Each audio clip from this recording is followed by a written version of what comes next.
Hey, do you want to take the helm until Stuart gets set up? Sure. Let's hear the commentary. I have to defer from the minute approval Right. because I was not here last month. But if you have some comments, let's hear them, Mary. Thank you. Nothing big. It's just language. 56 Shoreham Drive, Jeff. Yep. You've got front windows to have shutters, not shutters. Oh, yeah. Okay. And then in 99 Westland Avenue. Yep. You have porch ceiling will be wainscot, and that would be beadboard. Wainscoting is just on the lower part of a wall. Okay.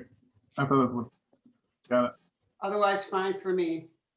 Okay. So I moved to approve the meetings, the minutes from last meeting, January meeting, with those two corrections. Casey? I second. Okay, Fran? Third. Okay. Aye. Stuart, do you approve the minutes as well? Yeah. There you go. I believe, Jeff, and you can say they're approved. Are you all set, Stuart? Were you able to get your agenda? I am not. If you want to start when my agenda comes up, I'll let you know. Okay. Thank you. Welcome everyone to the February Architectural Review Board meeting. We'll go through this line by line basis based upon the agenda we have. And we'll start ourselves off with old business with 8 AR-2-20, 1835 Monroe Avenue, revisions to approved facade alteration. Is somebody here to present this to us?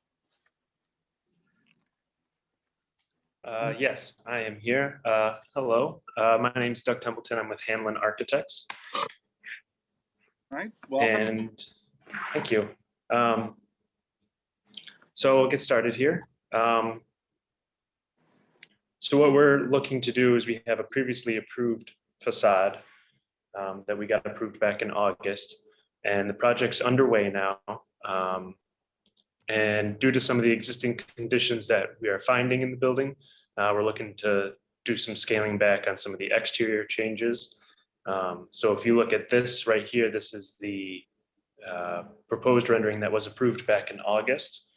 And the part we're going to be looking at is the left side there where you see the second sign. Yep, right there.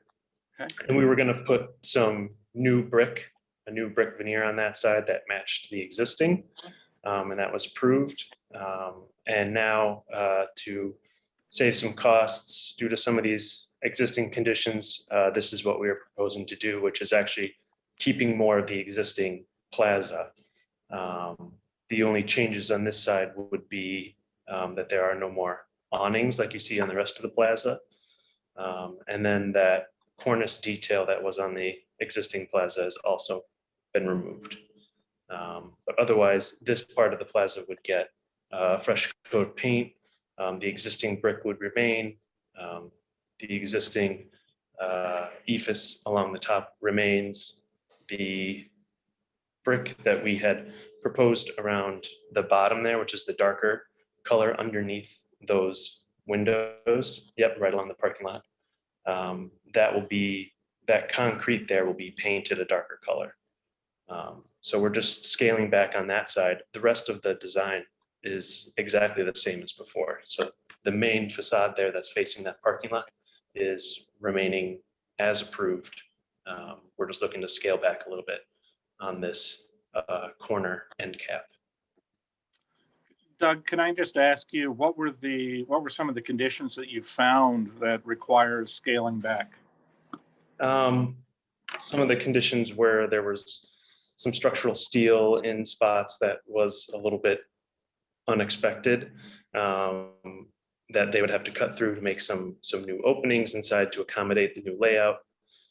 Also, some of the floors, it was two existing tenant spaces and they're being combined into one. And the floors are a couple inches different. So in order to get that done correctly, they had to chip out some concrete, which took up a lot of budget. So looking to make some modest changes without changing the design intent that was originally approved.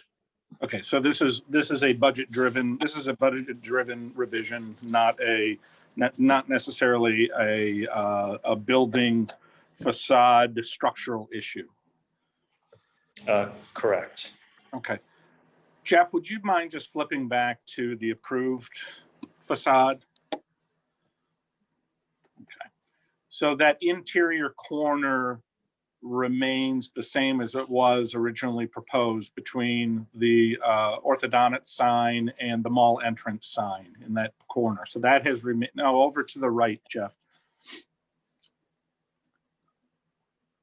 The interior, almost the interior corner of that plaza building. Right to the left of where it says mall entrance. So that there's no change to the design between that and what is being proposed today. And really the change is the secondary sign and then the brick base to the building. Those are really the two changes that you are proposing, correct? That's correct. I don't want to be repetitive. I just want to be correct. So, okay, very good. If I will open it up to the remainder of board, if I see people on my list for no other reason. Fran, you popped to the top. So do you have any questions, comments on this? No, I do not. Thank you, Andrew. Okay. Casey, do you have any questions or comments? Yeah, just two clarifications. Now that the EFS is back, I did notice that you added in some more information to your elevations. I'm looking at the photos. I believe they're downspouts. It's either partially structural steel or downspouts. Like, I don't know which, but see how they're extending up. So I just want to know what the intent is with those. So Jeff, if you go in the lower left-hand corner. Can you blow that up, please, Jeff? Thank you. So right now they're brown, and again, I can't. It's either tube steel, but it goes up to an odd height. So I don't know if they're steel above or if it's a more of a scupper condition. Yeah, so that's some existing steel columns that are supporting that EVIS canopy right there. So those are remaining just as they are today and have been. The only change is that the awnings between them have been removed. Okay, so then will you, looks like currently they're painted brown to kind of coordinate with the EFS. Are you just going to use that same paint color? And then your mullions, your window mullions, do they dye into it or are they actually going to be behind it? They're going to be behind it. Okay. And then brown, sorry for the color. Yep, yeah, because that will match the rest of the plaza as they are currently Okay. painted. And then my only other question was looking at the last photo in the new presentation. In that foundation area, it looks like there's some kind of like wood board right now, vertical wood board. I know you said you were going to have concrete. Do we know what I'm assuming there's existing concrete. There's one, Jeff, there should be a photo at the very end of the PDFs. Yeah, so, right, existing there was that wood panel along the bottom there. And we were going to remove that and replace that with brick veneer. And once we removed it, there is concrete underneath that was just furred out for the paneling. So now we're just going to leave that existing concrete as it is and paint that and spruce it up a little bit. Okay, so just kind of paint it kind of to the corner until it becomes curb height and then it goes back to normal gray. Yeah, correct. Okay, that's all I had. All right, thanks, Casey. Mary, did you have any questions or comments? No, thank you. Stuart, any questions? Nope, I'm good with what's presented. Okay. I guess my only last question is, could you just, the painting of the concrete, you're confident that that paint will last? Know that in some concretes, if there's any moisture, that paint starts to peel. Is there a particular type of paint that you're putting on there to ensure its longevity? What's the process there? So we'll look into make sure that we get the most durable paint that we can for that spot, because we definitely, there's cars that park up against there. So that's a very good point. We want to make sure that you know, through the winters and everything that holds up. So we'll definitely make sure that we get something that's a high durability for that area. Okay. And do you have a paint color that's selected, or are you just purely are you going to create a paint that matches the ephes color? So for the ephes, we're just going to be matching it. And then for the lower section on the concrete, we're going to be doing a couple shades darker than that. Okay. And we have a selection for that. Okay. All right. Okay, very good. Anybody else have any final questions, final comments? Hearing none, seeing no head shaking, yes. Thank you very much, Doug. We will deliberate at the end of the meeting, come up with our decision. And you can call Jeff in the morning at the office, or you may stay on the line till the end of the meeting to hear our discussion and our final determination, if you'd like. All right. Thank you very much. All right. Thank you, Doug. All right, Stuart, are you all set up with your agenda? I'm all set. Yes, thank you. I will turn it back over to Stuart McKenzie, the true leader of this group. Thanks, Andy. Next on our agenda is 11 AR-1-20, 88 Southern Parkway. Add a small mudroom to the rear of the house. It's a corner lot, and remodel the kitchen. Is anyone here to present? Yes, I am here to present today. Okay, have at it. So- Thank you. Okay, so when we presented this back in November, the board had some concerns with the alignment of what our proposed roof was and our existing roof. They're both flat roofs. So to try to make that a little bit more unified, we elected to omit that step down, and now the new flat roof aligns with the existing. So that element is consistent and straight across the rear. In addition to that, the railing that we're trying to match will also be there to match and be consistent.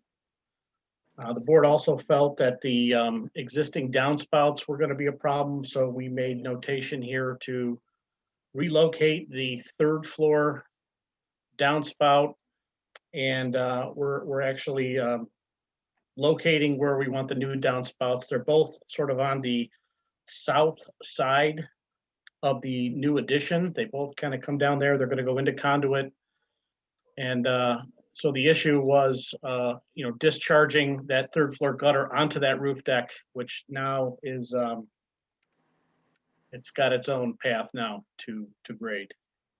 Okay. And then the last item was an issue with sort of the electric entrance cable. The homeowner went ahead and had the electric service moved. It is now underground. It is on the kitchen side, which would be, let's see, the north side of the building, just under the inner wall. If you were to refer to my foundation plan, you would see I tried to illustrate generally where it is.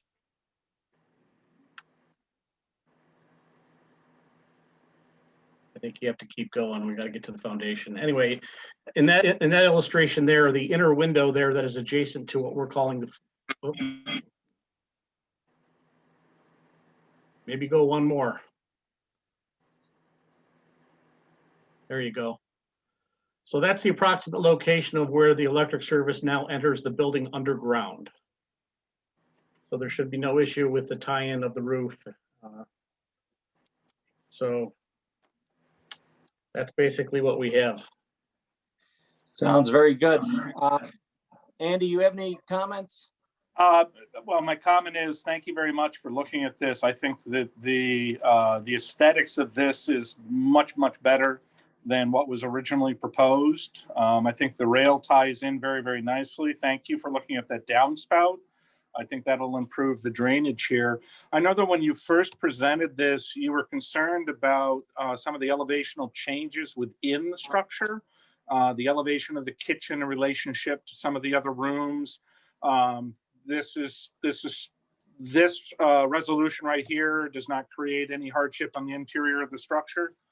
No, and actually in the initial iteration, we really didn't have any issue with floor elevation. It was more, the issue that we had was the window geometry that is just above that new roof deck. So we were trying to avoid getting into there's two windows that are sort of in the existing stair landing.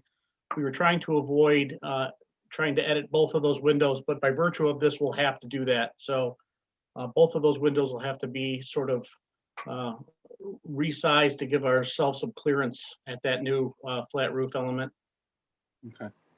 Okay. And I think all the other proposed elements, i.e. the windows and the doors, are to remain as were originally proposed. There's no changes to that. Yeah. Correct. Okay. Yeah. That's all I have, Stuart. Thank you. Okay, thank you, Andy. Mary? Yeah, it's a big improvement. Thank you. I just had a question about the small window that's close to the surface of the deck. I think it's a stairwell window. I'd like to know how high that is off the ground, and if you thought about putting it, is it hooded at all to prevent snow accumulation in front of the window? Yeah, that window is a very high priority piece for the homeowners. So we have it up about 6 to 8 inches off the roof deck. Okay. Which will allow for a reasonable amount of flashing. It's really the best we can do and try to maintain some kind of presence of that window. And both of those windows are going to be about to that same dimension. Okay. Thank you. Fran? No, Thanks, Max. my questions have been answered. And yes, it does look good. And I think you've addressed our concerns. Thank you. So is Chris online or is he not here tonight? He's not here tonight. Okay, Casey? I'm all set. All the questions were asked. Thank you. Okay, Brian? Brian's not here tonight either. Okay, and I'm good as presented. So thank you very much for your time, and you can call Jeff's office in the morning and get our answer. We do deliberate at the end of the evening. You're more than welcome to check in on that. And otherwise, feel free to call Jeff's office. Thank you, board members, for your time. Yep, Thank appreciate you. it. Thank Welcome. you. Next on our agenda is 1AR-5-21, 374 Hollywood Avenue, David Burrows. Convert a screen porch into a bathroom and foyer / mudroom. Is David here? Yes, I'm here. Hi, David, welcome. Hello. Is my video on? It is we can now. see Yeah. ya. Okay, good.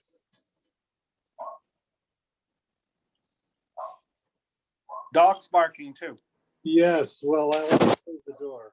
I don't know if Ron Goldman is on, but I was hoping he would be. I here am too. on, I'm here. Great. Hi, Ron, Hello. welcome. Thank you. You want me to present? Yep. Yes, So- Okay, so the 3 comments from the last time were explore use of alternative material, alternative to stucco on the south and east elevations. And what we're proposing is hardy panel, smooth, painted to look like glass where in the area where the windows are. And what I mean by that is a gray semi-gloss paint that when you're walking by or driving by, you wouldn't notice that it's not glass. You know, I'm looking out my window now, I see houses across the canal and there's glass there, but they look gray. So the intention is to approximate or imitate the hue and character of glass. So that's instead of the stucco panels in the upper area. Second was to update the west elevations to better represent the existing conditions.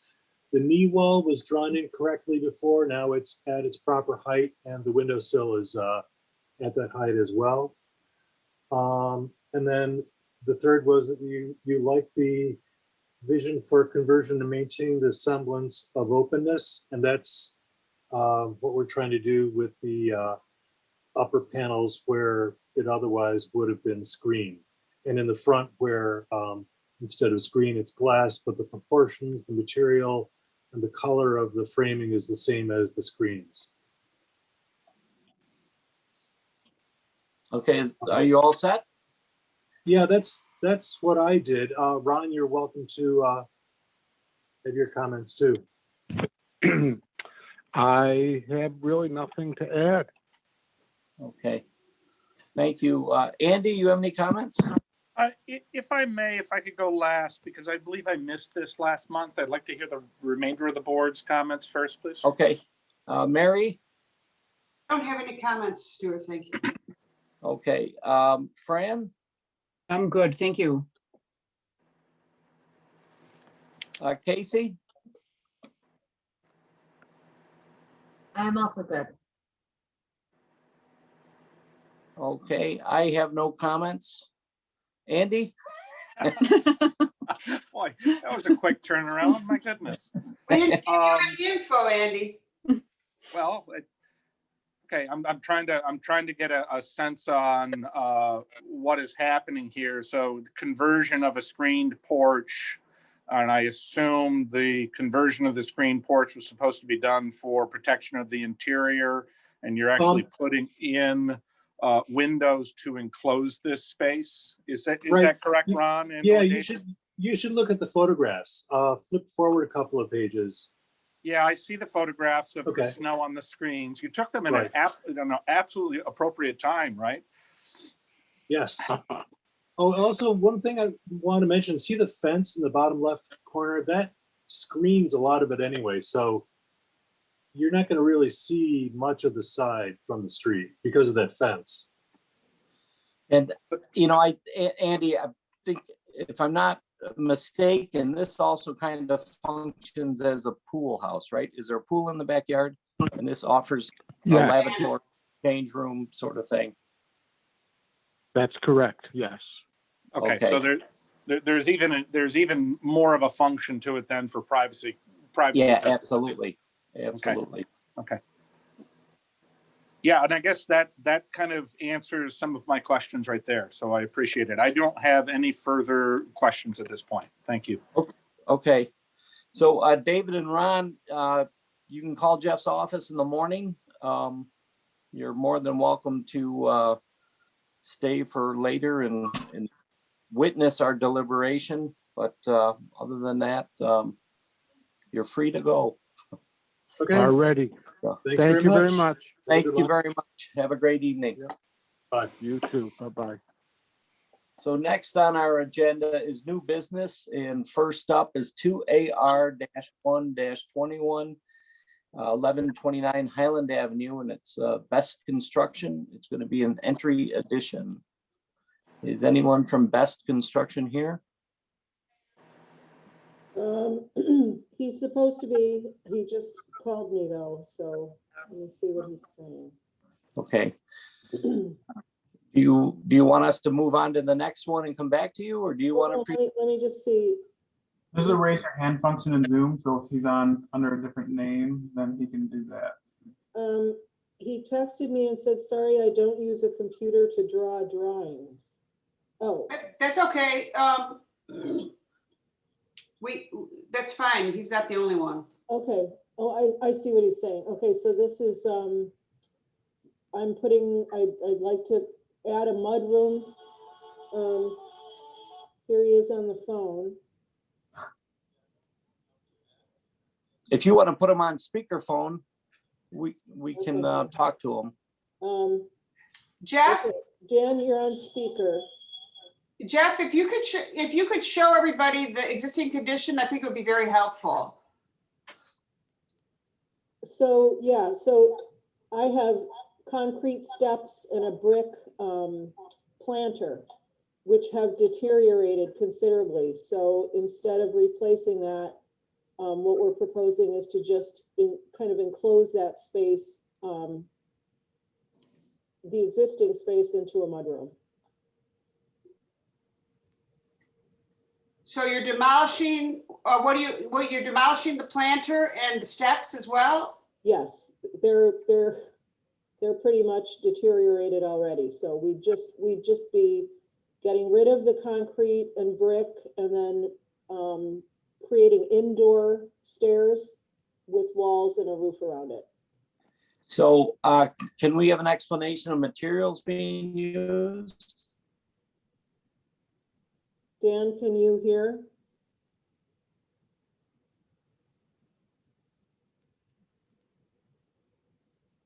I've got him on speaker, but let's see. He might- So is the siding the same as the house, on the upper part of the house? Yes, it's going to be the same. Dan, are you there? Need to turn my volume on. Okay, can you hear Dan? I can hear everybody that's talking. So Okay, Dan, walk us through what materials are going to be used and colors, etc. Interior finish. yeah, they want to know the materials used in the colors. The colors are up to the customer, so I can't tell you anything about that. But the construction is as noted on the drawings. We're going to be building 2x6 walls. We're going to be building a landing up at the top of the stairs. There'll be a full width, 8-foot wide set of stairs that go down to the floor of the space, which will be, we'll have an area of 3 feet at the bottom before you hit the door.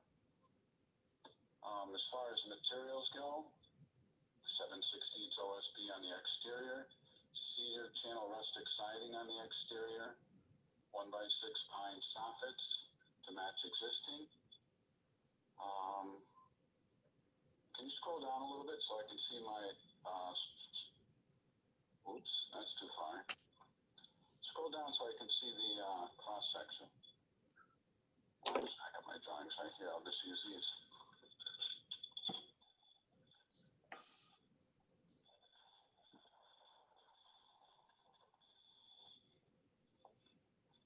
All right, so the rafters, we're using 2x6s, 16 on center, 2x ridge, 1/2-inch CDX on the roof, ice and water guard, shingles to match existing house.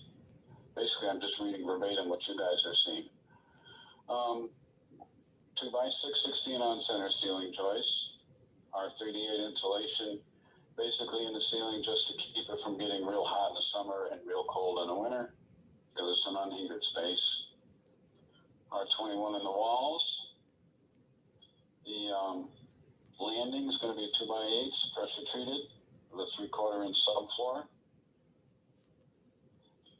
The stairs, of course, will be all pressure treated.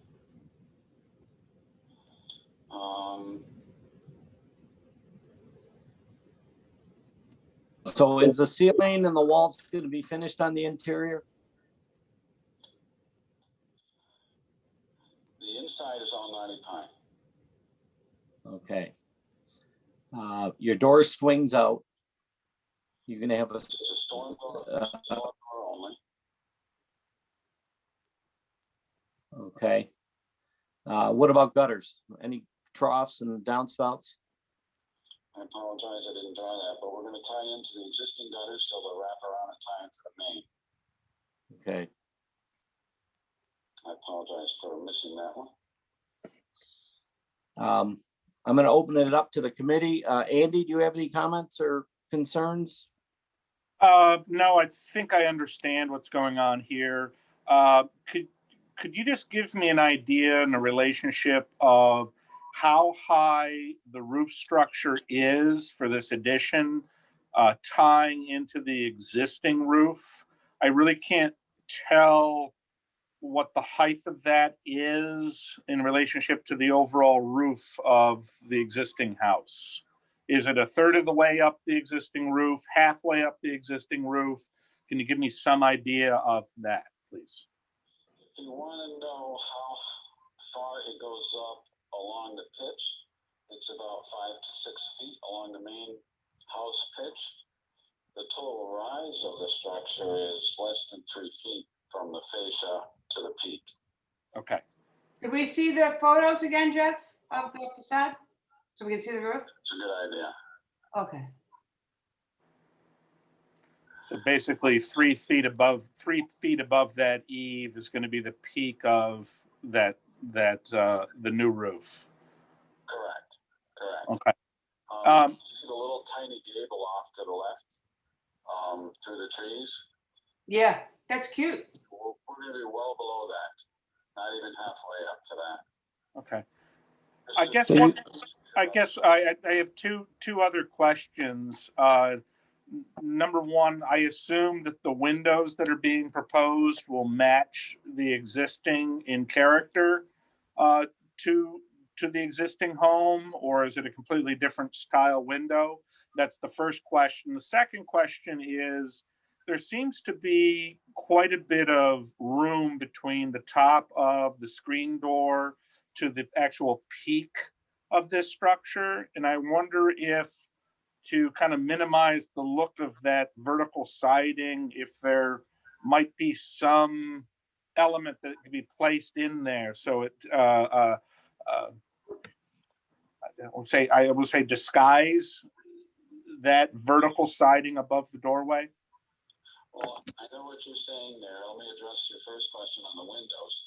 My contract called for double hung windows with the customer. I honestly didn't pay attention to what's on the existing house.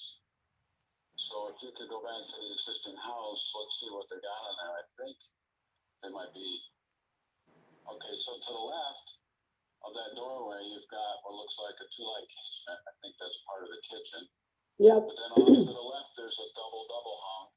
And off to the right, there's a double hung. So I guess I'm in keeping with the majority of the windows on that wall. Yep. Okay. And the color and the finish would be matching with the existing as well, right? What you see on the left, yes. Yeah. Okay. And then the other question was, yeah, I know what you're saying. It looks really tall above that door.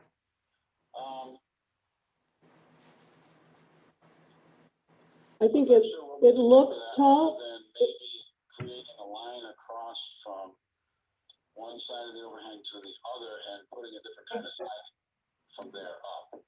Maybe something that has a horizontal look to it. The drawing might look like there's a lot of space, but if you look at the photograph, I don't think that there's going to be that much space really. Well, you're going to increase your space because basically when your stairs come out, you're taking your green door and you're putting it down with that bottom step. Right. So all of that space is now going to be to the top, plus the added dimension of getting up to that peak. It's going to, it may look a little bit strange. Yeah, sometimes when people have a slope like that between two doors, they actually incline the roof, the ridge line of the roof. This also could be somewhat corrected by having at least a step outside of this and raise the whole thing up the height of one step. It would still be a lot of space up there, but I think it would give you a little more room inside of the entry, the mud, what do you want to call it, an entryway? If you just had one step outside, it'd probably look better and also be easier to execute that design more comfortably.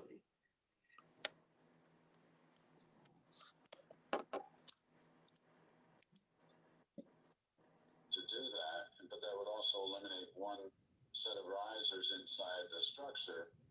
So it could be a twofold gain there where you're raising the door up and eliminating one step. Again, that's going to gain you 8 inches, which will certainly lessen the height above the door.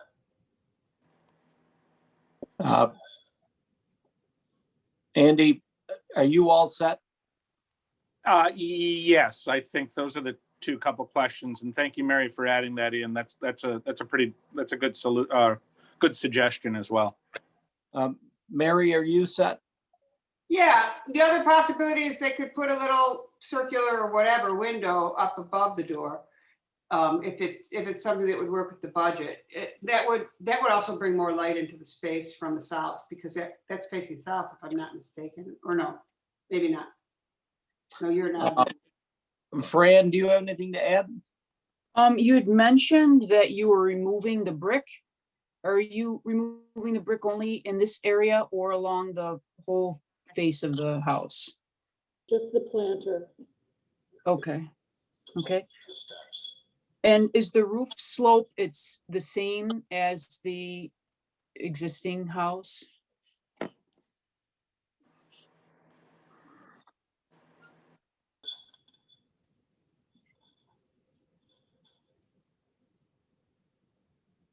Did our builder hear the question? Yeah, I answered. Oh, we did not hear. It's hard to hear. The roof is the same slope as the house. Thank Okay. you. Fran, you set? Yes, thank you. Casey? Was it- Casey, are you muted? She's a step away. Okay. So the only question I have is I just want to be sure there's no conflict between that little brow gable at the top and your proposed roof line. What was that question again? There's an existing brow gable or on, it looks like it's on the ridge line existing, It's an eyebrow window, yeah. which is to the left of the door. I just want to make sure there's no conflicts with that visually.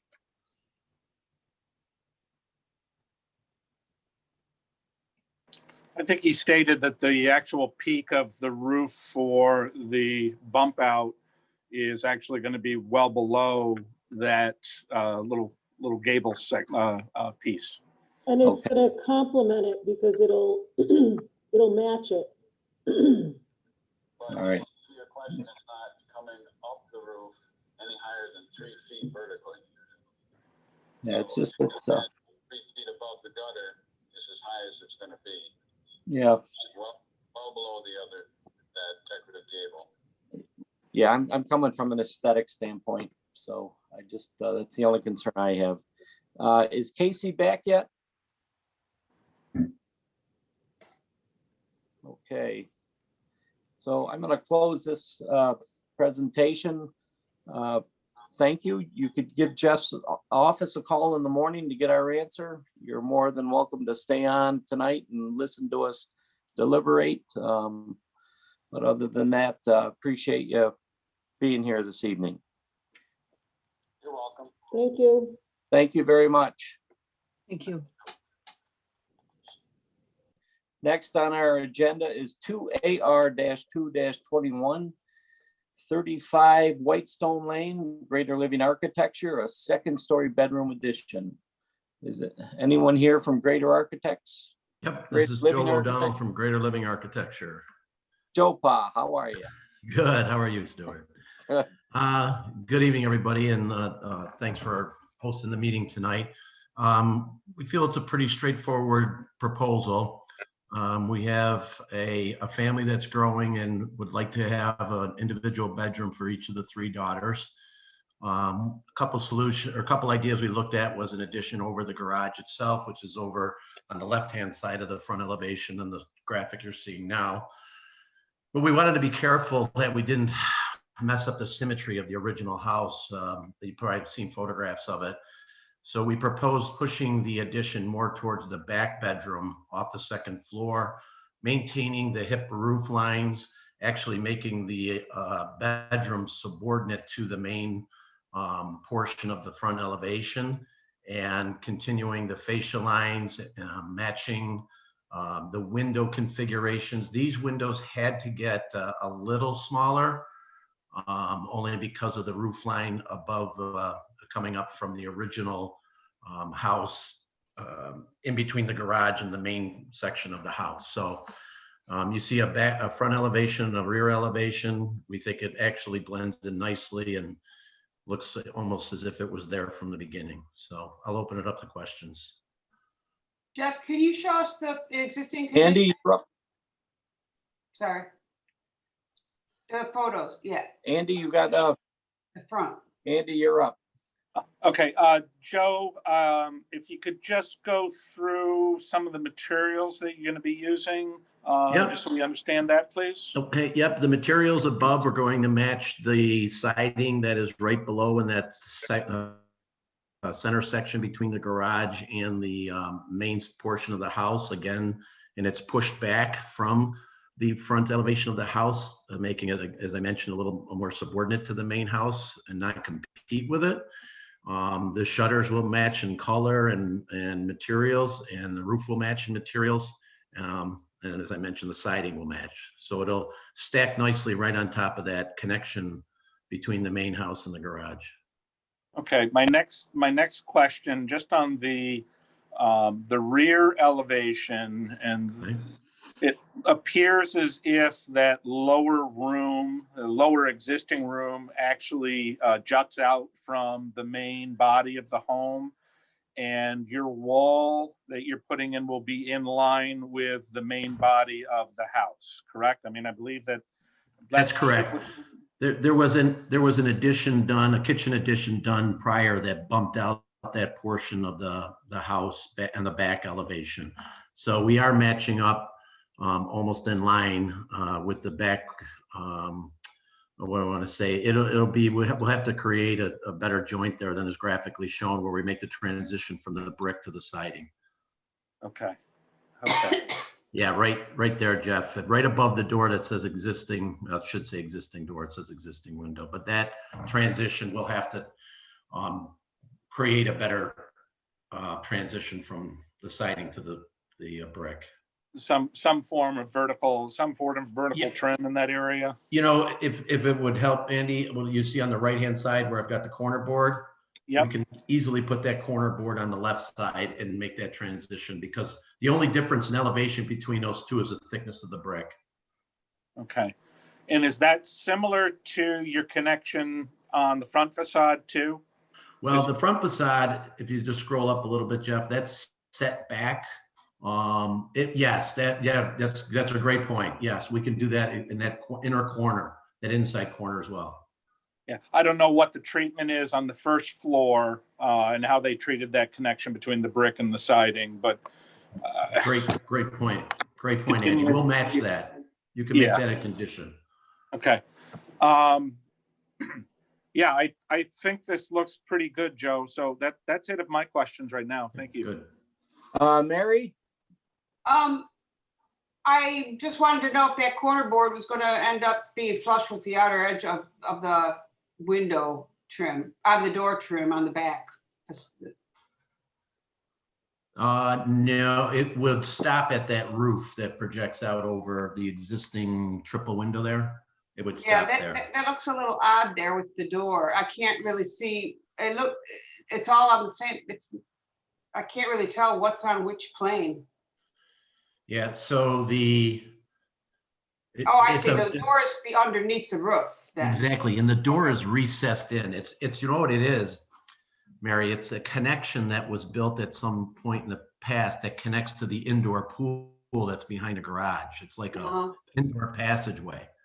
So it did get, see how it's like recessed back in there? Yeah. You go in that door and you turn right, that area where you see the triple window leading to the indoor pool, which is, you see the sliding glass door over on the lower right. Yeah. So it's a funky space inside the house too. As you can see, what they did was the roof line ended where the original back of the house was, and they put this like almost like a pool dressing room there, and they just peeled the roof up a little bit. You see how the pitch changes? Yeah. And have you worked out the scheme for the gutters and the downspouts with the addition on?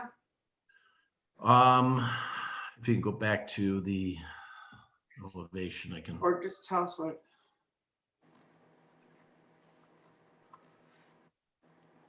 Yeah, so on the this side, what we'll do is we will just have the gutters come down and terminate the roof, or we could tie them in on the one side down to the lower roof.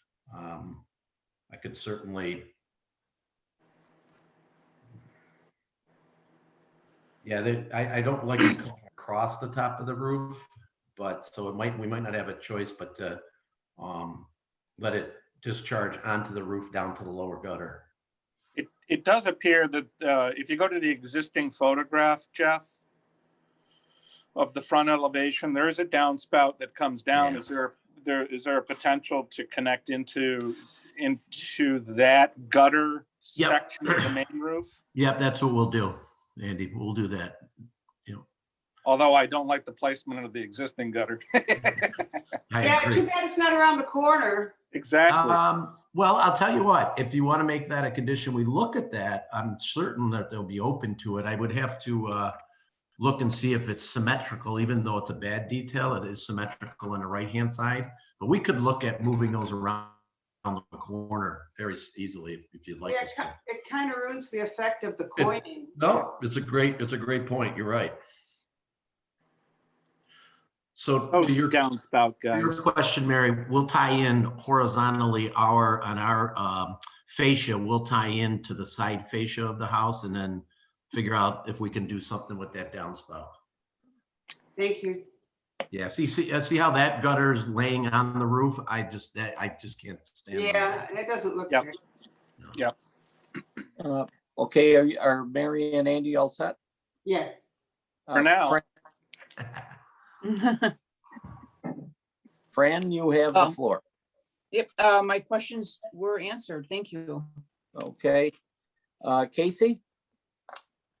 Yeah, I just had one question. In the rear elevation, can you just maybe talk about the selection of the windows? Because they don't really seem to jive with the other second floor windows. Well, the grill pattern, we certainly can match, Casey, that's a good point, but they have to be that size for egress. Okay. And then we just matched the two egress. Not both of them need to be because that's just one bedroom back there. But certainly you can, again, in your findings, say match existing grill patterns. That shouldn't be a problem. But they are a little larger because of egress. Okay, and they absolutely want the casement as opposed to the double hung?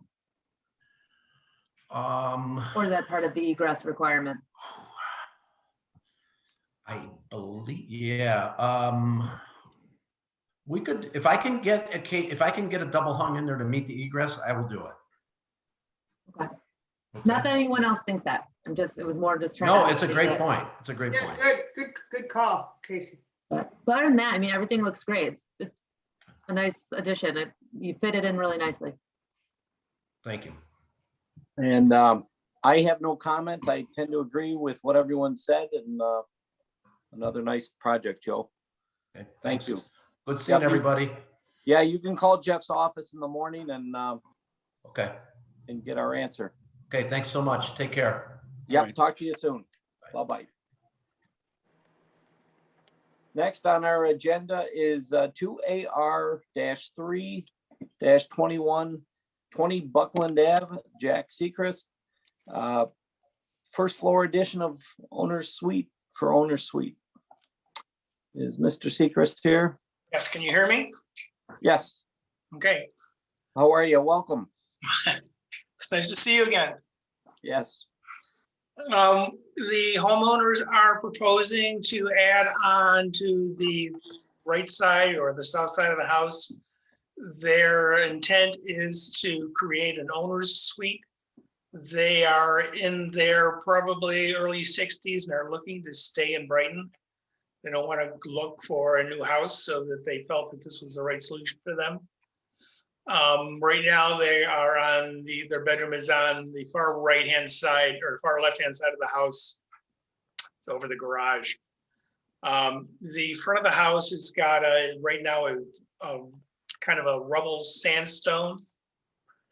And we decided we could never match it or fit it in right. So we were going to continue on with the siding.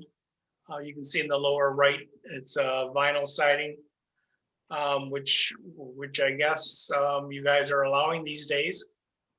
This was done a few years ago. But the house is probably 1960s, I would say. You can tell that has that look, you know, the hip roof. But we're at, I don't know what else I can tell you. It's a small addition, a 13 by 16 addition. We're matching the windows, we're matching the siding, we're matching the eave lines in the front. We were going to propose a downspouts on the south side, which is on the right-hand side of the new addition. And both front and back. What else can I tell you? Andy, you have any questions? Well, I mean, my question is as much as a comment as it is a question. I understand all the reasons why you're proposing the vinyl siding, because you may not be able to match that stone veneer. But in saying that, it seems a little strange that you would have that stone veneer portion and then all of a sudden in that same plane return back to a vinyl siding. I know what you are contending with, Jack. Did you look at a potential of maybe reusing the existing stone veneer that you have, maybe take it to right below the window of that existing addition and then carrying that through to your new 16-foot addition and do siding from the base of the window up to the eave? Is that a potential? Because that coming over and all of a sudden having that stone facade and then back to a vinyl, I think is going to look a little peculiar from an architectural standpoint and an aesthetic standpoint, especially if we're contending with the exact same plane of the building. Would you, I mean, where do we stop if we're going to try to match a partial stone coming up the side? If you look at the new elevation on the right or the left-hand side where the stone is showing stopped, it's actually the inside of a porch. You can see it on the floor plan. Where I don't know where to stop the stone or where to take the stone from to make sure we have enough to finish. Yeah,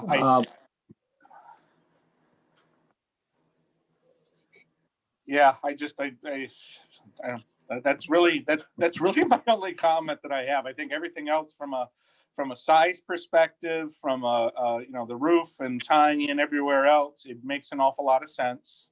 It just that stone veneer throws it off. It's almost either be better if you use a half stone from the bottom edge of the window down to the ground level, all the way across that entire area. Or, the other option is, do you change all that into vinyl siding so that the stone veneer is only underneath the covered porch area? Or do you step back that addition by a foot?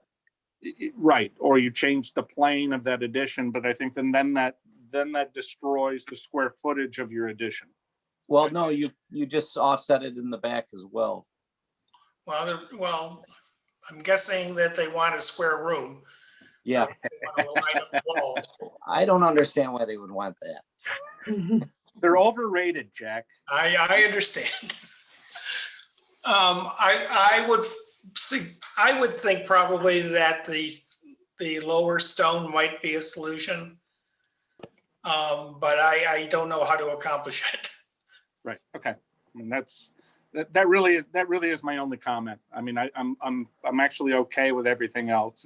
That's just that aesthetic look to the front of the house it's just peculiar. So that's all I have, Stuart. Okay. Thank you, Andy. Mary? Well, I agree. I think that if that is one space, it should reflect that on the exterior. And if you want to fake it, you could articulate it differently by having a setback. But I agree that I'm not convinced about the change of materials as it's shown. Are you all set? Yeah. Fran? I'm all set. Okay. Casey? Yeah, I I agree with everything that's been said. I would almost, like the only solution I see would be actually removing the stone on the existing front facade and maybe interior corner. I'm not sure that extending partial stone would be successful. And trying to salvage stone. But I can't, I'm can't get on board with the siding and the stone being in the same plane. You're all set? Yeah. Okay, I'm okay. I think, I don't, do you change another material in there and a different material? A cedar shank or something, just to see if it would work versus the vinyl. But I'll leave that up to Jack to figure out. I have no further comments. So Jack, you're more than welcome to hang out while we deliberate, or just call Jeff's office in the morning. Do you have anything else to add? Well, I'm just wondering what I guess I don't know what the solution is. I guess I don't have, and that bothers me, but I guess I don't know what to do. So let's leave it the way it is. I'll talk to the owners, and if you want to give us more comments on what your thoughts might be, but I'll talk to the owner and see what they think and go from there. Okay. Hey, Jack, just a question. Is this it appears just by photo that it's a manufactured stone, or is this actually a natural stone? Natural stone. This is natural. Okay. And that's why we felt with the age of the house that we could never match it with anything new. We had not considered using partial stone and adding on kind of a lower level stone. But again, where do we stop it? And I think if you look at the upper right-hand corner, well, I guess I can't tell if that's stone across that whole front of the porch or not, but. Yeah, it appeared that the interior corner of the porch looks like stone as well. But that's what I could derive from it. Yeah, yeah, the inside corner on the left-hand side of the stone I know is there, but does the porch look like it's stone? Yes, it does. Never mind. Yeah, yeah. Okay, we all set? Yeah. Think so. Yep, thank you. Our next presentation is 2AR-4-21, 250 Edgewood Avenue, Congregation Shema Israel steeple removal. Is anyone here? Yes. Hi, welcome. Thank you, and thank you for having me. Okay, the previous occupant was Edgewood Free Methodist Church. We acquired the building in November. We are a Messianic Jewish congregation, and the Jewish members of our congregation find the steeple offensive, and for that we want to remove it. Okay. Andrew, you have any comments? I'm fine with the removal. I guess my concern is you just want to do a flat roof on the top of that. You're going to need some form of drainage on that. And if there's anything else that you may put on top of that as both a functional piece as well as a decorative piece to that, is there another type of roof that you would place on top of that? Because, and I realize the photos that you provided, the steeple is removed and now it's just a flat top of that, whatever it is, that pediment. Has any consideration been given to put another form of roof or anything else on that aside from just the flat roof? Cap it. The roofer was unable to join us, but the state, first of all, Danforth Construction is overseeing the project, and Centermark is doing the roofing once the steeple is removed. And at this point, there's no plan for a decorative thing up there at all. And from Kurt Klein from Centermark to Cody Stevens at Danforth, he wrote, "We plan on covering the opening with 3/4-inch plywood and EPDM membrane attached as necessary. It should be noted that additional materials may be needed after the steeple is removed, and the scope of the work may change as a result of what is found underneath the after the steeple is removed. Meaning they may have to add a rafter or two to support the plywood. And this is a roofing company, and I would imagine they will put the necessary slope in there to accommodate drainage or runoff. Okay, thank you. Andy, you all set? Yes. Mary?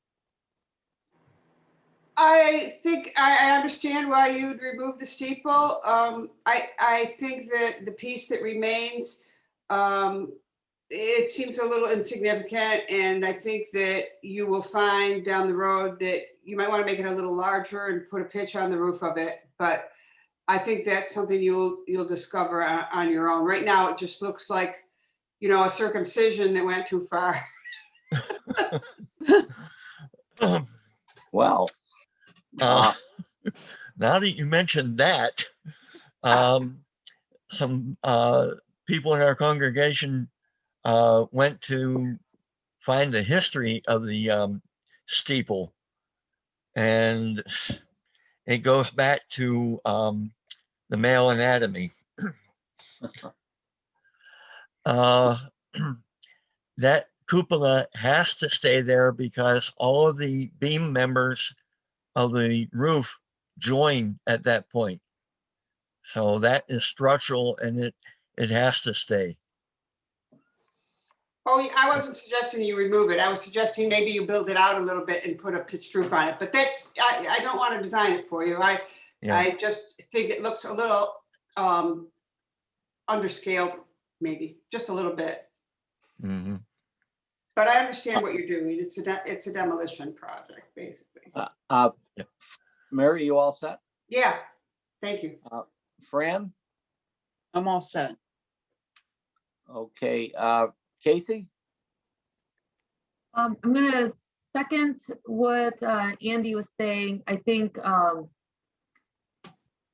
you know, definitely look at getting some kind of pitch up there, but even if you do the plywood and the EPDM roof, I think you're gonna have trouble finishing the edges of the roof, you know, because EPDM, it's just a membrane. It's got to come down.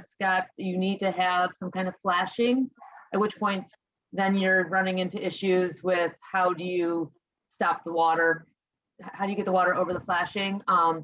So I would definitely suggest looking at doing more of a metal cap. If you don't do even if you do a small pitch, but I would definitely look at doing a solid metal cap up there to allow it to properly shed, and that you're not getting some goofy roofing transitions at the top, because I think you might run into some issues there with flashing.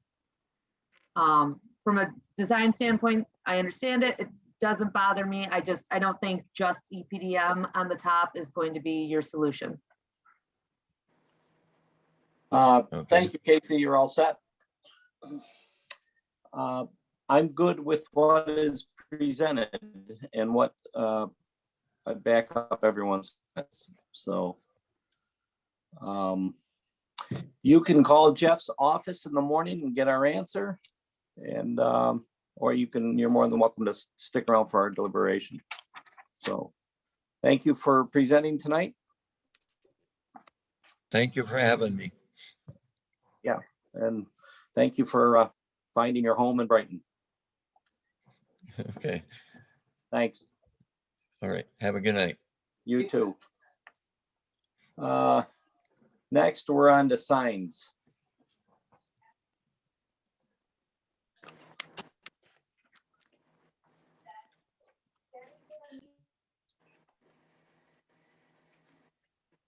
Okay, next, first sign is 1598 revised 1057 East Henrietta Road, Skylight Signs. A directory and monument sign for 1057 East Henrietta Business Center. Can everyone see it? Mhm. Yes. Andy, you're up. I'm okay with these. They're simple, they're readable. Okay, Mary, Yes, fine. Fran, It's good. So just, I know you weren't here, Andy, maybe you read it, but they were using, this is the one where they were using some kind of fake brick base. So I think this is a nice solution. I'm Casey, good with it. I'm just trying to read the notes. So now it's just all aluminum base, Mhm. and then, so the whole thing's aluminum, top to bottom, right? Base and background? Yep. Is that how we're all reading? Okay. Yeah, I think it's a good improvement. okay, I agree. I don't have that picture. But yeah, the only thing I would recommend is that they put some sort of guard or protective bed around the base of that so it doesn't get marked up by weed whips. So, but it sounds like it's approved as presented. Next is 1599 1177 East Henrietta Road, GUP signs. Hurlbut Care Communities, Nursing and Rehabilitation. Andy? I'm just reading the thing. So it's 22.5 inches off the ground, 49 inches of sign size. I'm fine with the text, the decorative piece on it. I think looks good. It's going to be an acrylic logo and an applied vinyl text. Yeah, I think it's extremely readable. I think it's fine. Mary? Yeah, if Jeff shows us the existing one, you'll see it's a big improvement in legibility. Yep. Yeah, see that. It's a little smaller too, narrower, I should say. You're okay with it, Mary? Yeah, thanks. Fran? I'm good with it. Casey? Yeah, I'm good. And I am good too. So it's approved as presented. It's interesting. Just could you flip back to that other image, Jeff? So they don't show a border around this particular sign, but if you go to that other image, it appears as if there's a green border around it. They do call it out on the enlarged. They do call out a green border. You're right. Okay. They don't show it on that, but they do call it. I didn't see that. That's okay. Oh, So, I see. Green lines border and secondary text. Okay. So 1600, the next two signs are the same company and same client. So let's see how they present. We have 1919 Elmwood. Yep. Pretty much looks like the same sign. Mm-hmm. So Hurlbut, yeah, I'm fine. I'm fine with this too. Mary? Yes, thank you. Fran? I'm good, thank you. Okay, I am good. Approved as presented. Next is 1601 2425 South Clinton. And that is Hurlbut Care Communities too. I'm good with it. Okay, Mary, Yes. Fran, I'm good. Casey? Yep. Okay, approved as presented. I am good as well. 1602. Pierpont Visual Graphics, Ortho Laser and Orthopedic Laser Center, 2210 Monroe Ave.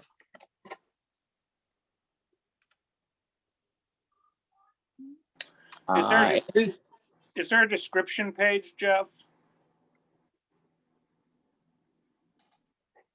No. Is there a size of the sign? Yeah, it's 143 by 41. And is this replacing an existing sign? Yep. Yeah, it's replacing this sign here. I think they're just Okay, putting- excellent. That's what I was looking for. I'm sorry, I didn't get through the signage stuff. Okay, so it's gonna go right into that placard. And the style of this sign? So is this an internally lit sign? Yeah.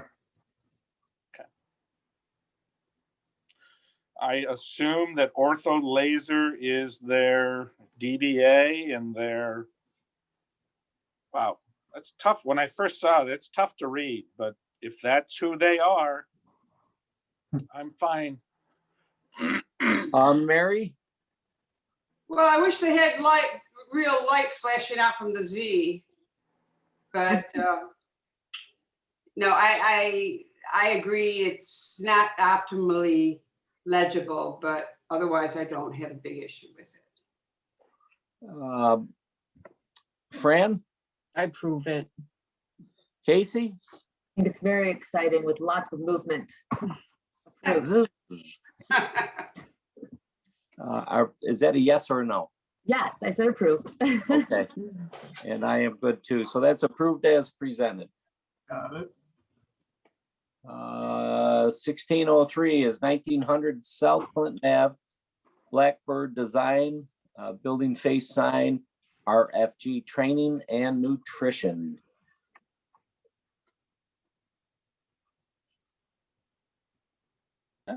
Is that in Tops Plaza or? Yeah. Okay. Andy? Channel letter, is there any other descriptor to this? Or is this all we have? Channel letters, acrylic face, painted aluminum, returns internal LED modules. Okay, all right. Yeah, I'm fine with it. There was another page after, a couple of more pages. Yeah, Painted space. section. There we go. Yeah, okay. Internally lit LEDs, okay. And what was there an image of it in the plaza? It shows where it is? No. No. Oh. It's here. It looks like it's where the old sub shop, the Bellas. Oh. Is that true? No, DeBella's was to the east. That was where the old, before she opened up her tailor shop. That I think that was the small, when they were in the small. Oh, yeah. Sorry. Anyway, yeah, no, I'm fine with it. Fran? I'm good with it. I approve. Casey? I'm good. Looks good. And so am I, approved as presented. And last is 1604 749 East Henrietta Road, done by Fast Signs. It's a directory sign, building face sign, freestanding sign for Upper Cervical Chiropractic of Rochester. That's a long name. They came in previously and we asked them for information and they didn't get it to us, so they were denied without prejudice. So this is they're coming back for this. Okay. Did they give us the information we wanted? Yeah. In this new one? Yeah. What did we ask? This had the website on it, so we wanted a version of it without the website, and then We asked for it not to interrupt because originally when they showed it on the building, it was like, it was interfering with the arches. Which it still is. Yeah, it's Yeah.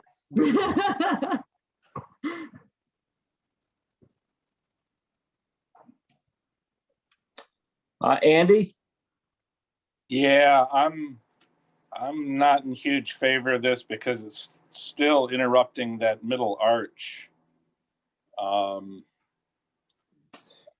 Where is this being viewed from? It faces East Henrietta Road. What is Yeah. this? It looks like a restaurant. It's It was an the- old, It was the I rock. think it's built. Was it the old Basil? It was Basil, and then recently it was the Rockfish. I think it was called. Yeah, I don't like the way it interrupts that archway, but that's all I got to say about it right now. Mary? Yes, it covers the trim of the arch, and, you know, I don't know if it's just me personally, but I think the artwork is not serving any purpose except visual static. I understand they want to show what the cervical region of the spine is. I don't understand the family underneath. Maybe they want to say that they work with everybody. I don't know, but I think it's just ineffective. But that's an aesthetic, but that's a subjective opinion, so I wouldn't hold it back for that. But for the arch, yes. So you're a no? Yeah, I'm a no. Yes, I'm a Fran? no. The only issue I have is the size of it and interrupting the detailing of the facade. So I don't approve it. Okay. Casey? I'm also no, I agree with everything that Mary said. Okay. Denied without prejudice, or are we prejudiced? I don't know about you guys. Or is it something that you could put conditions where it doesn't interrupt the archway? I would have, I think if they eliminated the graphics, the image on the right, and reduced their borders just to the verbiage, that would probably work better. Even if they just removed the figures and left their cervical diagram, that would be a big improvement. I kind of get an alien look when I see that. Looks like an alien where I am. So I would just go with the verbiage. Well, that would be the ideal. Yeah. That's what I would recommend. But it should be narrow enough so it rides above the reveal there, the arch reveal. And I don't know if we want to see anything more about how, how keep much the language of the building free. Yeah. What's interesting too is their website, they call themselves ucc.rock. And why they're calling themselves Upper Cervical Chiropractic of Rochester on this sign. So that the image, the head image and the family below it is the same artwork that they use on their website, but they're calling themselves something a little bit differently here. Well, that's because they couldn't get the URL. So they had to take a URL that was available. What do you mean by that? I don't understand. Well, when you want to have a website and you call yourself uppercervicalchiropractic.com, there may be other 5,000 people that chose that name. So you have to come up with some form of recognizable name that represents you, because the name came before they had a website, possibly. Their website, they basically have the same logo, but they call themselves ucc.roc. It's not the website that I'm talking. There it is. Oh yeah, okay. And right there, ucc.roc. Living your best. Yeah.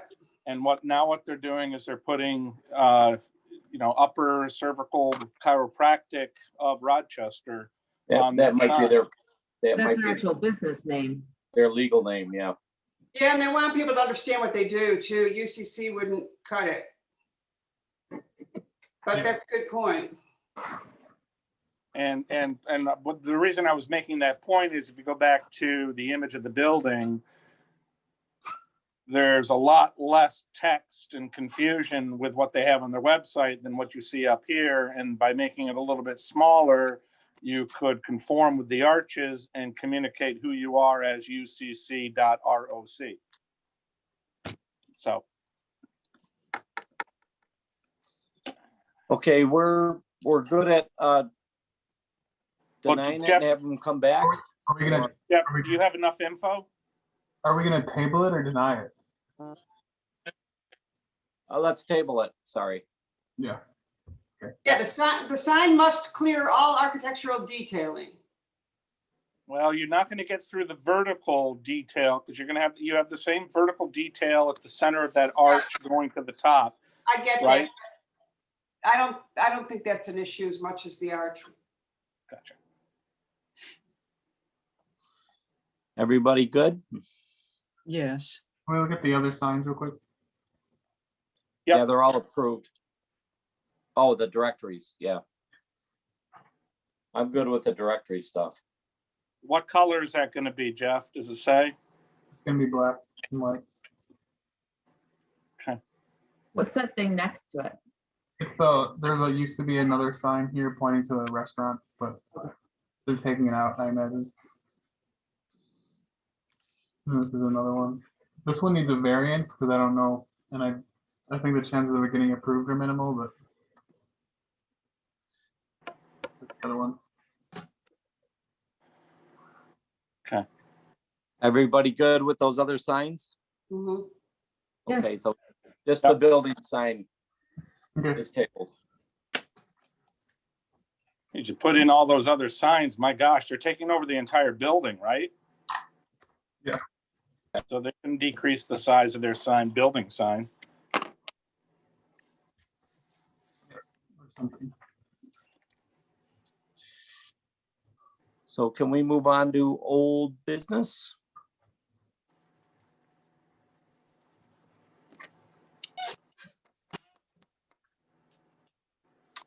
Can we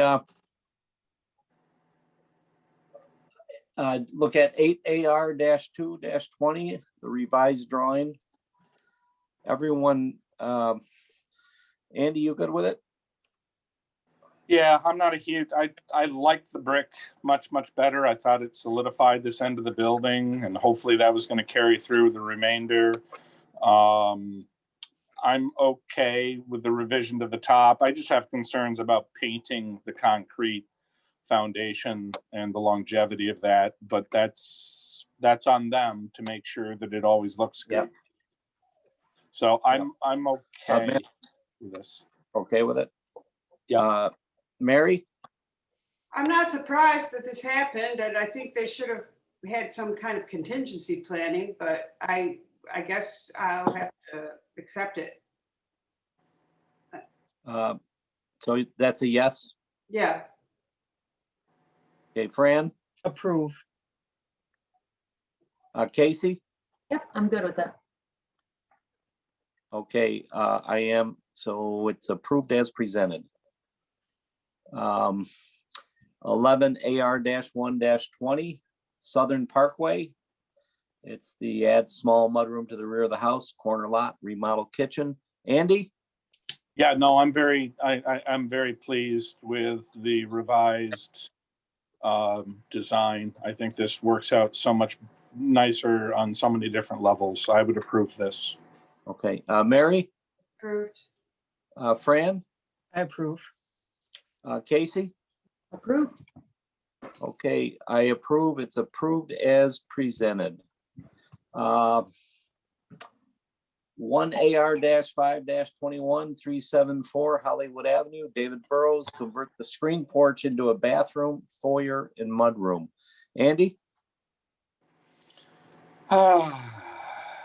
I understand the need for the privacy and the whole bit.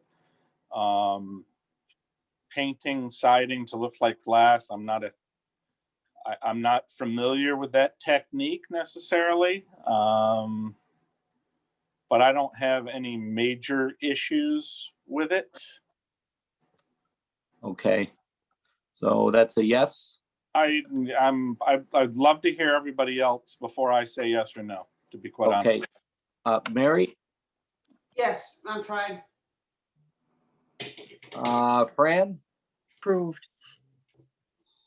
Casey,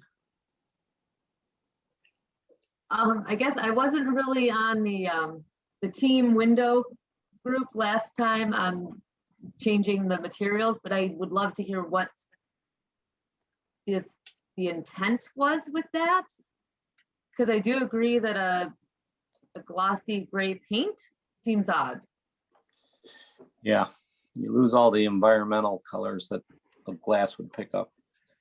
But I can't remember who was pushing, like, I was listening to the conversation last time, but I don't really remember what the old material was. It was screen porch. Oh, it was like It was the stucco. Stucco, yeah, stucco is what they had.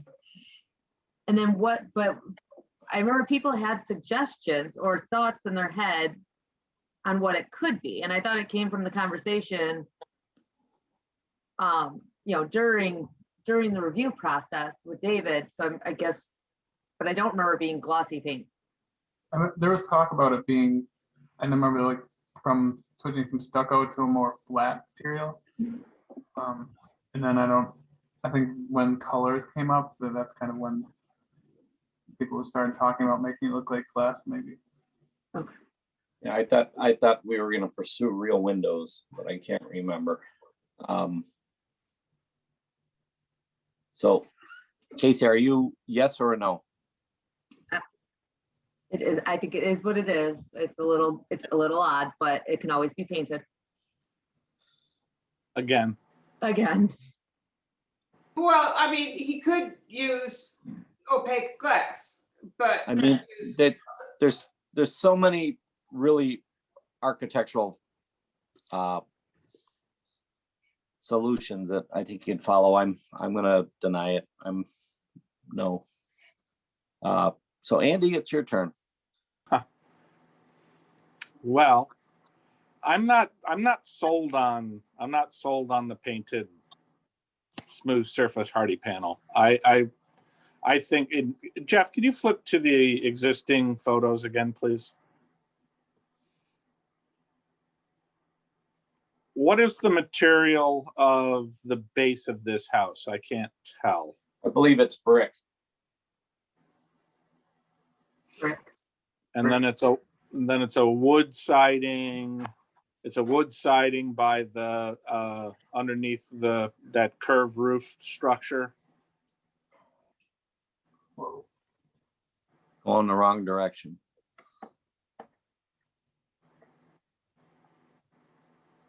So that's a wood panel that's above the screen porch. And there's a yeah, it's actually it's probably rough cut siding. yeah, rough hewn vertical. Yeah, why couldn't he start putting that on here to make it all one complete look?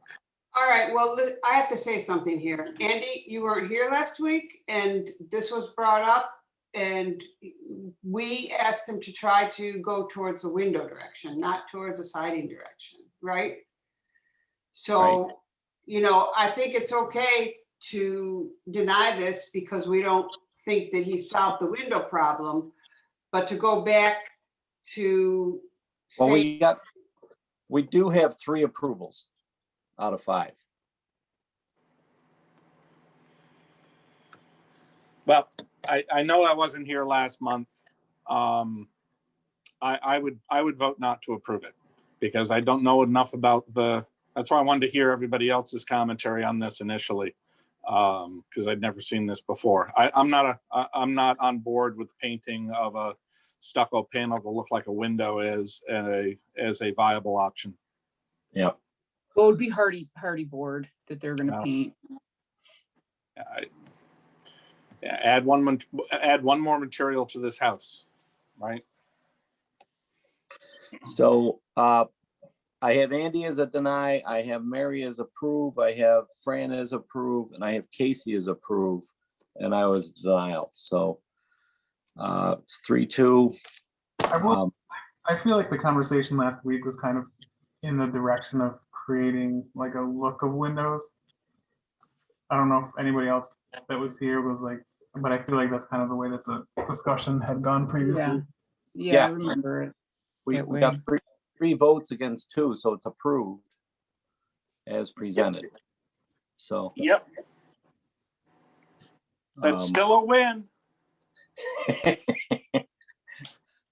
Well, I wish that they would just use opaque glass. I don't see the purpose of using something that's not a window material.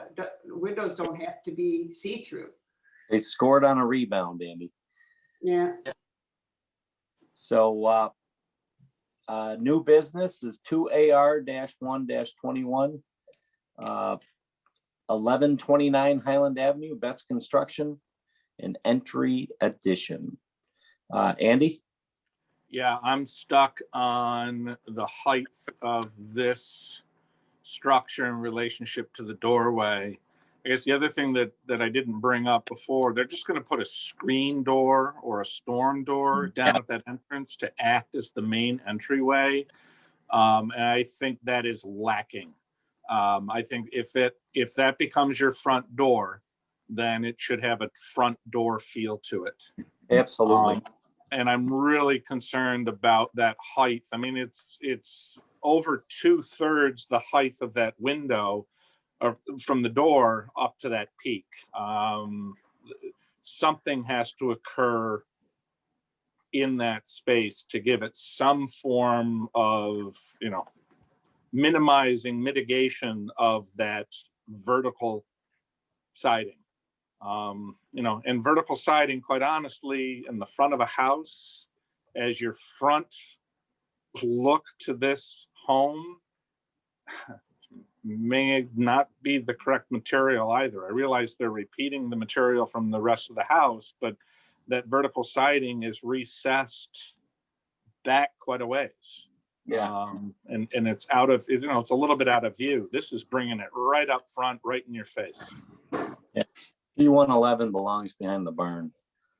Yeah. So you're a yay or a nay? I'm a table to get this design resolved a little bit further. Okay, Mary?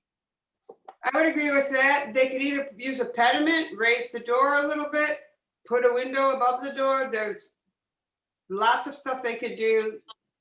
I think they just went for the simplest solution. I personally don't like that storm door by itself swinging outward, but that's not, somebody's already mentioned that, so don't need to. So I would agree with tabling it. Okay, Fran? No, I agree with tabling it. I don't see any real design aspect to this. I agree with it being too tall, looking at it front wise. I agree that it needs a proper front door. I do think it's a good suggestion that Mary had, putting a step out in front that would give it more credence to, as an entry, and also function better on the interior. And you'd have that much more space. 11 inches is a lot of depth when you're walking in and entering a home. So I agree to table it with conditions that we're mentioning. Casey? So I apologize because I had to step away for part of this review. But did anyone, so it was really hard to obviously get this within the context of the house with the drawing. But looking at the photos they provided, when you're looking straight on at the front door, there seems to be more space on the right than there is on the left. And first I'm wondering, depending on this 8-foot width of this addition, does it completely go to where the white siding begins? And if that is the case, what are they doing with the window on the left side of the door? Right. Because it seems, and again, without a real elevation, it's hard to piece it together. And I don't know if that got mentioned when I had to step away, but where is this addition actually happening in relationship with those two, you know, the window and the material transition? It's right between the window and the door, from what I remember them mentioning. Does it conflict with that window? On the left. Yeah, from where I sit, I would rather see a more permanent solution. This Yeah. is a temporary storm relief project. Yeah, so I agree with everything that you guys said, and I would just add in, you know, if we table it, I would want to see more of an elevation showing the relationship directly right and left so that we understand the window, the material changes, in addition to all the comments that you've all already said. Good catch, Casey. Yep. So it's tabled. Jeff, did you get everything written down? Oh, what would you like to put for the height of it? It's just not proportional to the entry to the house. Height, width. Yeah, consider some of the solutions that were discussed at the meeting. Yeah, and then I think more permanence of a structure is important. Do you want to put things specifically about breaking up the front elevation or adding on a door, like a regular front entry door? I definitely would make the commentary that this needs to be a real front door because this is the front door of the home. Yeah. This is not just a storm door. This is right on the roadway. This is not a storm door solution. That's for Ontario, not for Brighton. You could say that we recommend a door that's worthy of a front entrance or something like that. Or get an Also, architect. to Casey's point, we want to see the relationship on an elevation of the front of the house, at least as far as the window on the left and the siding change on the right go. So we need to see it positioned with relative to those materials on the facade.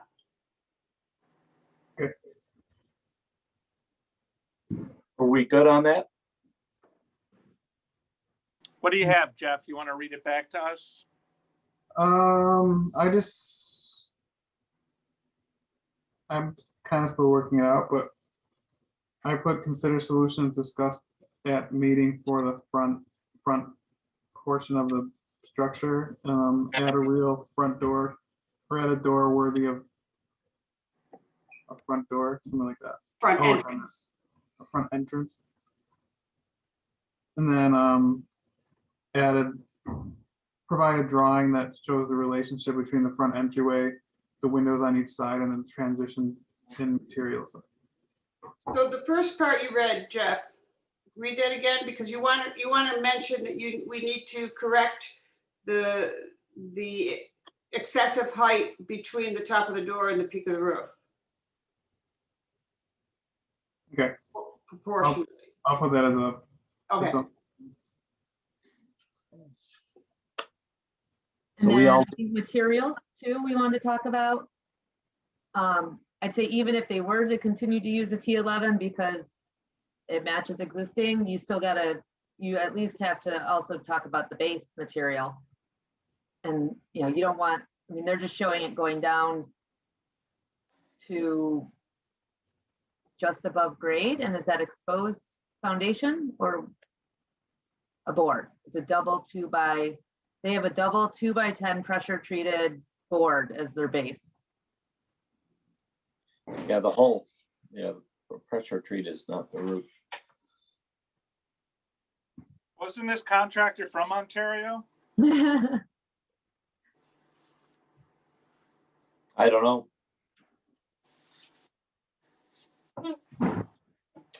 And we're not trying to create a financial hardship for anyone either. That should be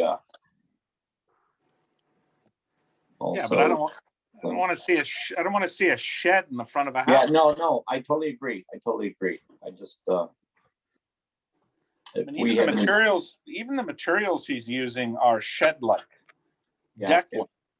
if we have any people listening in, we're not, creating a financial hardship, or we just need more permanence and architecturally correct application for the building.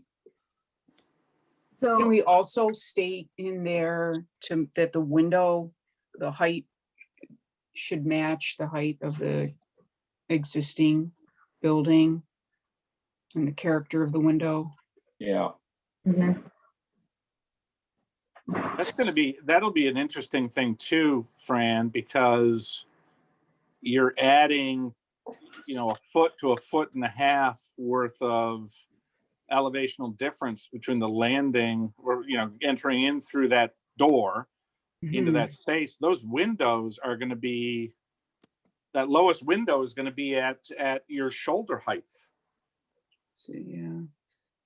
You're walking up 2 steps. And the windows are right at the 2 steps. Mm-hmm. Yeah, right in center there. Yep. And then, I'm not up to speed with residential code, but are you allowed to have 2'6" at the base of a stair? They changed that. They've Okay. seen this drawing, but there is a note that that's going to be 3 feet. How are they on their setback? Or do they need? They need a variance for it.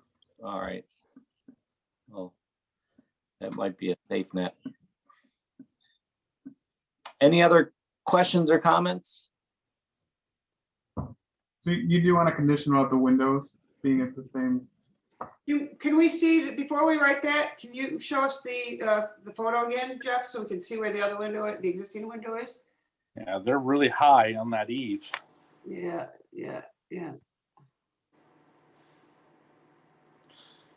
And raising those windows up to the same elevation, again, you're not going to be able to see out of those windows. Right. I don't think he's worked out what's going on the ground there and how he's going to build that thing with the ground conditions. He makes it look like he just sticks it on the front. I mean, he could side load it to the left and actually take a walkway around and actually have a smaller entry structure. Any one of us could design it. Yeah, well, have at it.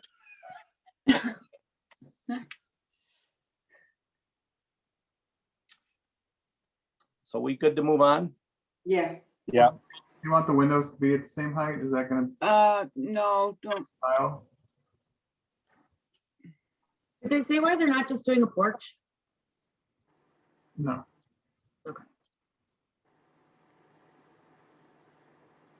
I guess the question about the windows, Jeff, is let us know what the relationship of the proposed windows is to the existing windows. Yeah, that's good. When we get real elevations, we'll know. Yeah, if they dash in the windows, if you're looking at it from the front.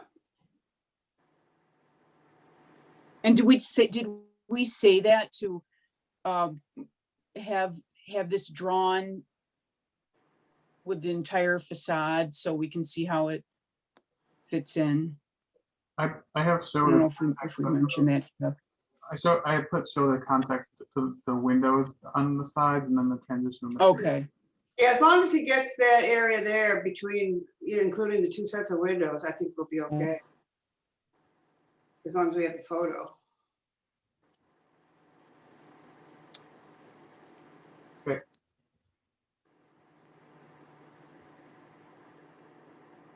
Okay.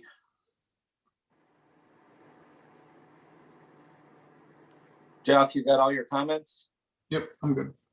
Okay, let's move on to 35 Whitestone Lane, Greater Living Architecture. Andrew? I would move to approve this with conditions. And your conditions? Number 1 is the relationship of the brick to siding shall be resolved with trim of an appropriate nature. Second condition is front elevation, resolve the downspout. To put the downspout in a less conspicuous location. Yep. I would then say on the rear elevation, check the egress requirements for the windows, and if possible, provide the similar window style as the remainder of the home. Okay. And then all materials to match, all materials to match as presented. Thank you, Mary. He said Andy said everything except for the windows. He said he can do the same grill pattern regardless of whether he has casement or sash. So first thing would be, yes, to have the same grill pattern, and then if possible, same window style. Just to qualify that. Fran? I approve with the conditions. I agree with what's been said. Casey? Agreed. Great job on the narrative. On the what? The narrative. Narrative. Andrew goes first, so he gets to say all the things. Okay, I agree with everything said and approved with conditions. 2AR3. 20 Buckland Ave, Jack Sechrist, first floor addition for the homeowner's suite. Andy? I'll start with somebody else this time. Give somebody else the opportunity. I'm going alphabetically. You're A. Oh, okay.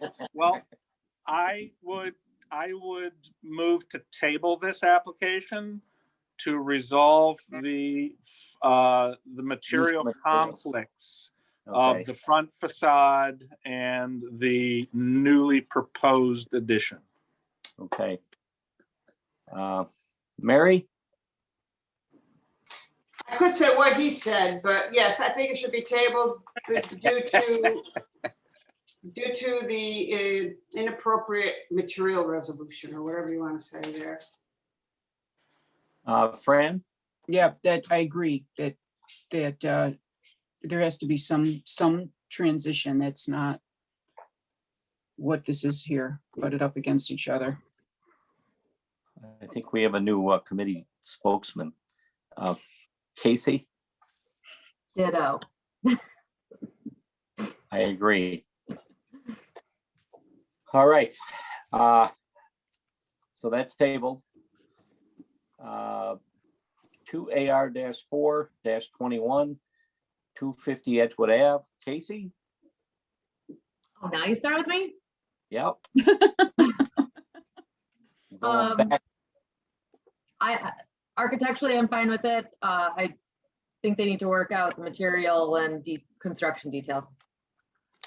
So it's approved with conditions. Yep. Fran? I approve. Okay. Mary? Is the condition to make a real roof on the top of the cupola? I'm sorry, I was spaced out, Casey. Some sort of enclosure. Yeah, I mean, technically EPDM is a real roof, appropriate for a flat roof, but. You know, your idea of a metal cap is perfect. Right. I think that's the Give it a little easiest more of a solution. profile. It wouldn't look like a truncated steeple anymore. Right. And they could even have an ornament on the top if they want. You know. But anyway, I don't know how we do that. But if it's not going to persevere because of the materials they're using, it's going to impact the way it looks. So I think that I would make it a requirement that they resolve that pitch on that, at least in the materials. Okay, Andy? Thank you, Mary. I don't know if I would go ahead and just say approve with conditions, because we don't know what the condition is going to be coming back. I might suggest that we table this. I'm fine with taking the steeple off, but I am not 100% convinced that the proposed roof solution and just giving them, free rein to put something on the top of that, we don't know what we're going to get back. I might suggest we table it with a formalized roof structure on the top of this thing. Either be a metal and or some other material, but it should have some form of top. Everyone agree with him? Or are you still good with approved with conditions? I would approve with conditions. I don't know if I said that before. Yeah, no, I'm just circling back around. Okay. So I would approve with conditions. So I think that's what approved with conditions as presented. And what are the conditions? See, Andy, that's why we should let you go first.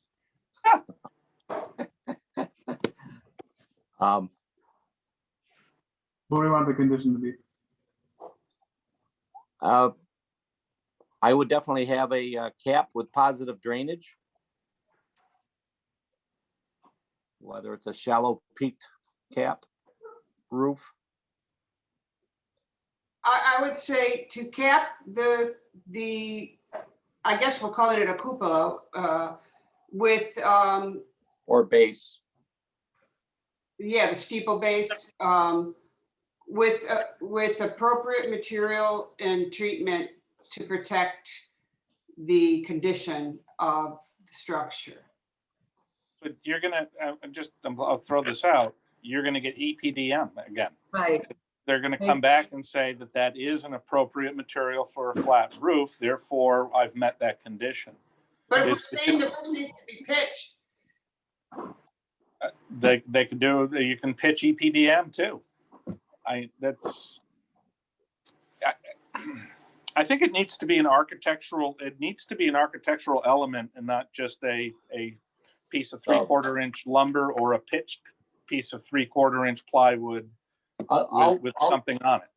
I don't disagree with you. I'm not disagreeing with you. I'll change my decision to a table. I'm leaning towards Andy. I agree. I think they need to, I think they're gonna have to give us more for approval. I can go along with that. Okay. How about Fran? Where did you go?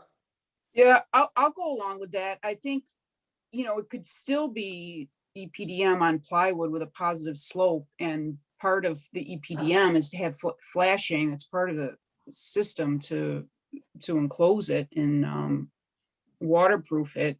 If, maybe let's table it, because it could be just, if we had a coping around it that would function with the EPDM membrane, that may be enough and look finished and look appropriate. And save them some problems down the road. Right. Yeah, we're protecting them from themselves, basically. Yeah. Right. So you got all that, Jeff? Yeah, you want to have positive drainage is one of the requirements too. Yeah. Flashing, positive drainage, waterproof material. Sound, resolution. Well, and some kind of trim, whether, Yeah, flashing trim. Yeah. And color selection. I did just realize, if we are gonna add a pitch, we better know exactly what they're selecting. Yeah. Okay. Do you want to state in there that and I'm using this term loosely and correct my terminology, but an architectural solution or an architectural element as a solution, not a material as the solution? Because, you're going to pitch a roof and it's 6-sided. That could be a nice little metal cap. It could actually be done out of shingles too. But it has to have some architectural definition to it. Yeah. Well, that's kind of a subjective term. I agree with what you're saying. Maybe Jeff can just tell him that he should watch the meeting the deliberation on YouTube and hear what we've been saying. It'd be the easiest way to get the suggestions. He's on the meeting still, so he might be listening. Okay. Yeah, I mean, it's an That's fine. architectural feature. Yeah, It could be a very pretty little thing and it's have more, be more protected from the elements. but honestly, is there something else that could be placed on the top of that to give their congregation, even more, signify it even further? Might be kind of neat. And, take the steeple down and put something else on top of that. I think there's a couple different possibilities. Yeah, I think in their religion, symbols like that are not as popular as they are in the Christian religions. But, So- what do I know? So we all set? Yeah.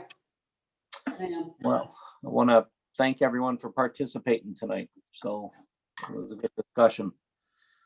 And so I'm going to close out the meeting. Can I have a motion to adjourn? I motion to adjourn. Can I have a second? I second. And all in favor? I All right. So note that this February 23rd meeting is completed. And Jeff has